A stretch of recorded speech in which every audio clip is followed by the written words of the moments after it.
Una sa ating mga balita, mainit na pagtanggap ang sumalubong kay Pangulong Aquino sa kanyang pagdating sa Chicago sa Amerika para sa isang araw na working visit. Kabilang sa mga nakalatag na aktibidad ng Pangulo sa Chicago ang pakikipagpulong sa ilang business leaders sa lugar at ang pakikisalamuha sa Filipino community. Agad na nag-courtesy meeting si Pangulong Aquino at ang Chicago Mayor na si Ram Emanuel kung saan ipinabot ng alkalde ang paghanga sa paglago ng ekonomiya. Yan ang tinutukan ng aming kasama si Rocky Ignacio. Dumating na si Pangulo Aquino sa O'Hare International Airport sa Chicago para sa working visit sa Estados Unidos. Kasama ng Pangulo ang maliit na delegasyon na kinabibilangan ni na Finance Secretary Cesar Purisima, DTI Secretary Gregory Domingo, NEDA Director Arsenio Balisacan, DOLE Secretary Rosalinda Baldos at Communications Secretary Sunny Coloma. Kabilang sa mga sumalubong sa Pangulo sa O'Hare International Airport, sina Consul General Generoso Calonge, Deputy Consul General Romulo Victor Israel Jr., Lieutenant Governor Evelyn Saguinetti, at Billy Deck, Member Advisory Commission on Asian, American and Pacific Islanders.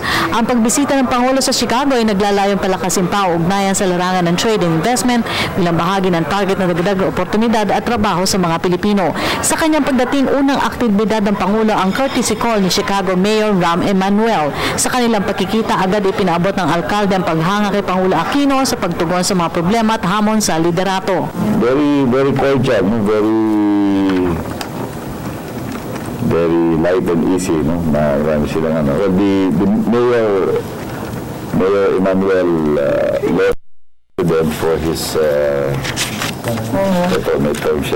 outspoken and clear-eyed on important issues affecting your country. Personal rin sinabi nito na kinikilala ng international community ang paninindigan ni Pangulo Aquino na labanan ng korupsyon.